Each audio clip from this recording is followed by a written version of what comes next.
যে দেশ চালায়নি, দেশ সম্পর্কে জানে না, যে মানুষ সম্পর্কে জানে না, সে দেশের ভালো করবে কিরকম করে? অতএব এই সরকার ভালো মানুষ, কিন্তু কাজের মানুষ তাই। ফের ঘরেই সমালোচনার মুখে পড়ল মোহাম্মদ ইউনূসের অন্তর্বর্তী সরকার। কবি ও দার্শনিক ফারহাদ মাজারের পর এবার রাজনৈতিক দল নাগরিক ঐক্যর সভাপতি আক্রমণ করলেন ইউনূস সরকারকে। তার স্পষ্ট দাবি, সরকার পরিবর্তন হলেও চুরি বন্ধ হয়নি, ঘুষ নেওয়া বন্ধ হয়নি, চলছে আমলাতন্ত্র। ক্যান্সারে নেই আর ভয়, NCRI হবে এর জয়। আপনাদের ভরসা নেতাজি সুভাষচন্দ্র বোস ক্যান্সার হসপিটাল। এরা ভালো মানুষ বলে পরিচিত, কিন্তু তারপরেও চালের দাম তো কমে না, জিনিসের দাম তো কমেনি, রাস্তাঘাটের জ্যাম তো কমে না। পুলিশ ঠিক হয়েছে, ভালো হয়েছে, ব্যুরোক্রেসি ঠিক হয়েছে, প্রশাসন ঠিক হয়েছে, ঘুষ এখনো চলে না টুকটাক করে। আমি এক চোর বদলে আরেক চোরকে বসাবার জন্য কাজ করেছি, আমি লড়াই করেছি চুরি বন্ধ করতে। 5ই আগস্ট শেখ হাসিনা দেশত্যাগের পর নতুন বাংলাদেশ গড়ার ডাক দিয়েছিলেন বৈষম্য বিরোধী ছাত্র আন্দোলনের নেতারা।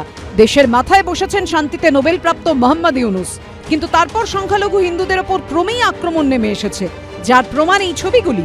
অথচ সব দেখেও যেন কিছুই দেখছে না ইউনূস সরকার, যার বিরুদ্ধে আগেই মুখ খুলেছিলেন কবি ও দার্শনিক ফারহাদ মাজার। চিন্ময় কৃষ্ণের মুক্তির দাবিও তুলেছিলেন তিনি। আমি শুধুমাত্র বিনীত অনুরোধ জানাবো যে চিন্ময় কৃষ্ণ দাসের বিরুদ্ধে সত্যিকারের কোনো অভিযোগ না থাকে, প্রথম কাজ হচ্ছে তাকে মুক্তি দেওয়া। আমার তাকে কোনোভাবেই বাংলাদেশের রাষ্ট্রদ্রোহী বলে মনে হয়নি। তাদের কিছু অভিযোগ আছে এবং এর আগে বিভিন্ন রকম রাজনৈতিক দলগুলো তাদেরকে ব্যবহার করেছে, অত্যন্ত খারাপভাবে ব্যবহার করেছে।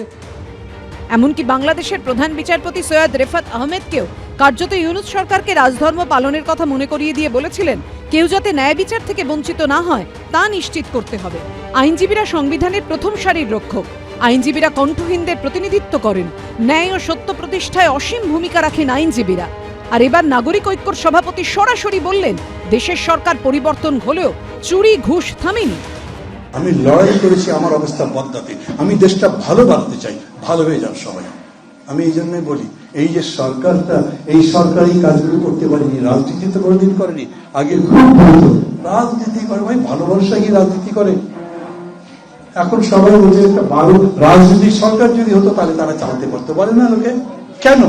ওখানকার যে বুদ্ধিজীবী বর্গ আছে ওদেরকে তো দেখতে হবে, কাউকে তো বলতে হবে, কাউকে তো মাইন্ডের সঙ্গে দাঁড়াতে হবে, না হলে পরিস্থিতি খুব ভয়ঙ্কর হয়ে যাবে। আমরা আশা করি কি ইন্টারিম গভর্নমেন্ট এটা কারেক্টিভ মেজার্স নেবে। বাংলাদেশের অন্দর থেকে সমালোচনার যে সুর উঠছে, তাতে কি কান দেবে ইউনূস সরকার? সুকান্ত মুখোপাধ্যায় ও ঐশী মুখোপাধ্যায়ের রিপোর্ট, এবিপি আনন্দ।